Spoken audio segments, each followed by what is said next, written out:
Episode 2 of House of the Dragon's third season picked up seamlessly right where the Battle of the Gullet left us hanging.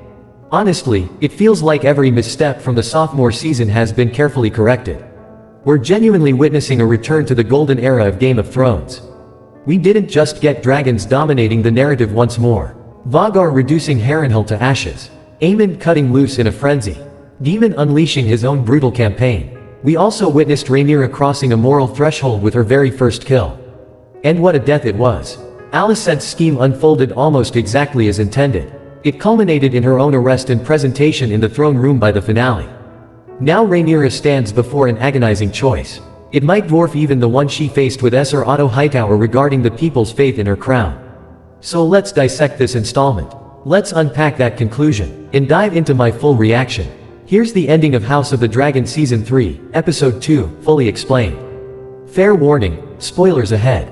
Rhaenyra seized the Iron Throne. Was anyone else mesmerized by the sheer visual poetry? Rhaenyra ascending those steps while literally walking through Sir Otto Hightower's blood. I interpreted that moment as dual-layered symbolism. The serpent finally receiving his long-overdue comeuppance for his treacherous ways. But also the crimson trail representing every single drop spilled throughout Rhaenyra's arduous journey to reach that seat.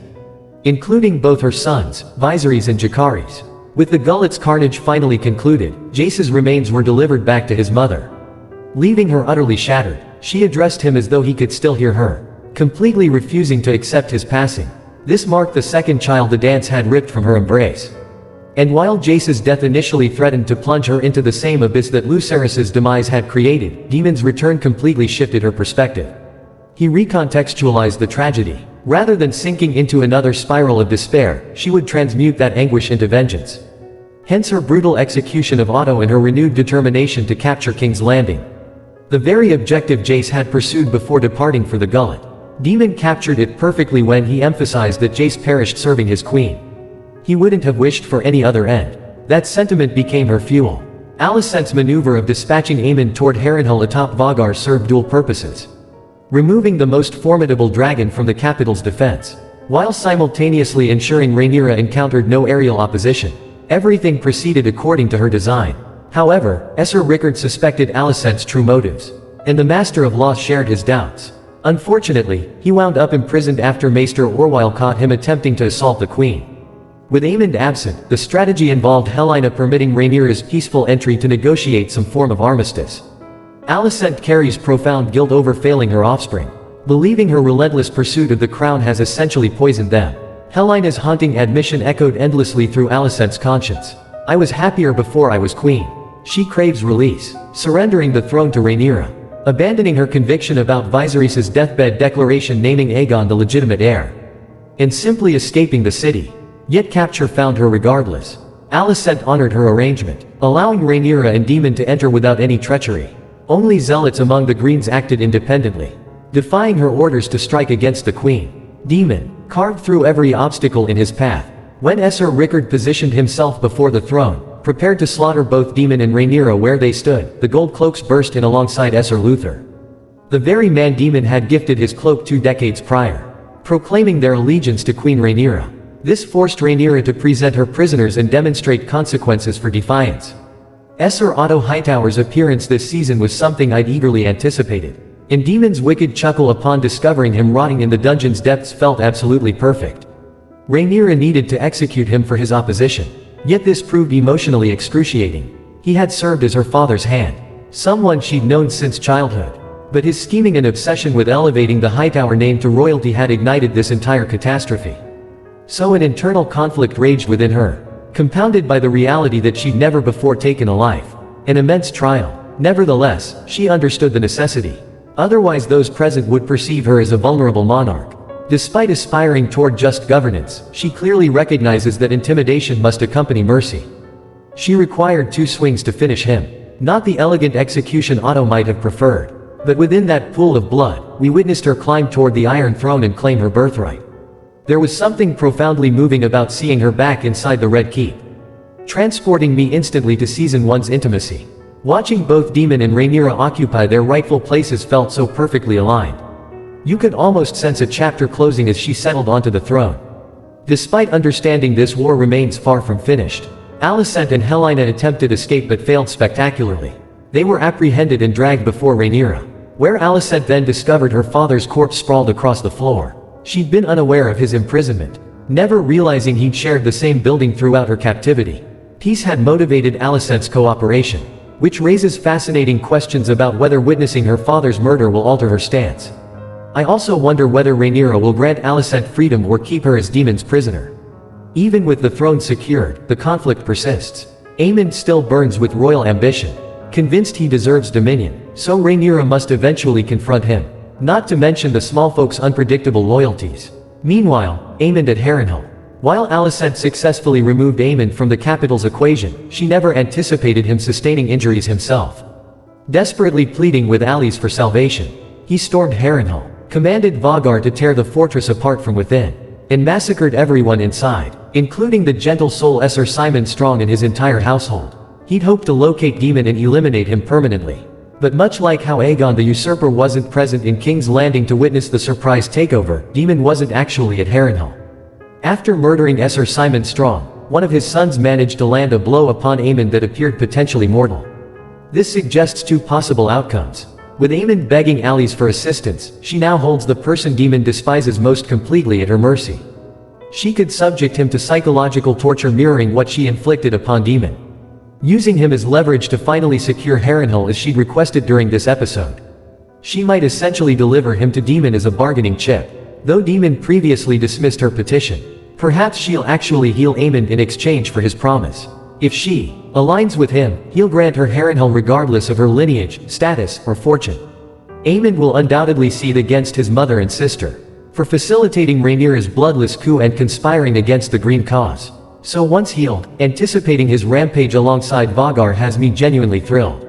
And the inevitable vengeance Rhaenyra and Daemon might seek against him for Lucerys's murder. Regarding the Velaryons this episode, multiple threads unfolded simultaneously. First, Adam, Alan, and Baela searched for Lord Corlys following their Gullet triumph, and his disappearance after clashing with Lohar. Simultaneously, Rhaena fled because she knew Rhaenyra would hunt her. Concerning Corlys, we learned he survived after 3 relatives scoured for him. With High Tide reduced to smoldering ruins, he literally possessed nothing beyond his title and reputation.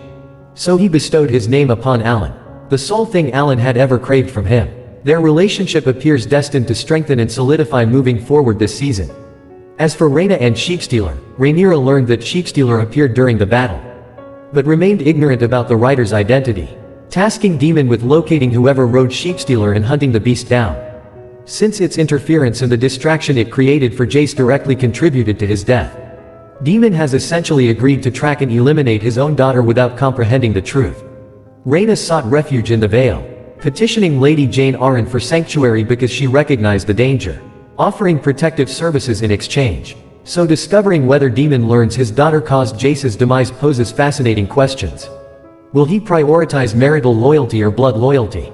My episode assessment: I considered this an exceptionally powerful installment. It continued the premiere's momentum flawlessly, delivering action, raw emotion, devastating consequences, dragon spectacle, and warfare. Everything that fundamentally defines Game of Thrones. The performances reached genuinely elite levels here too. Rhaenyra's breakdown upon seeing Jace's body sent actual chills down my spine. I also found the mental warfare she endured when realizing she must publicly execute Otto to legitimize her throne claim extraordinarily compelling. The emotional spectrum Emma Darcy conveys remains perfect, ranking among the finest casting decisions in this franchise's history. The opening sequence also impressed me deeply. The deliberate silence created space for solemn meditation on Jace's passing, while simultaneously revealing his body floating among countless others in the water. A stark reminder that mortality claims everyone equally.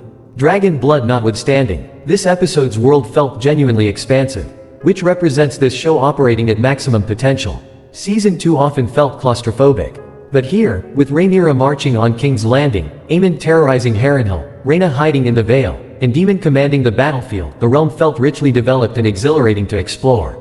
Witnessing Alicent's humanity emerge has become genuinely compelling viewing. Her motivations now center entirely on protecting her daughter, while displaying complete indifference toward her son, revealing she's simply grasping for whatever minor victory remains available. She served as Otto's pawn in youth, repeated that exploitation with her own children, but now comprehends the cycle. Helaena represents pure innocence desperate to shed this burden. though that liberation seems increasingly impossible. The narrative also continued planting seeds around Ulf White and Hugh Hammer. If you're familiar with the source material, you understand. But Daemon's condescending treatment of them clearly demonstrated their wounded pride, reinforcing the point established in the premiere even more forcefully. The slaughter sequences featuring Daemon and Aemond were absolutely breathtaking to witness.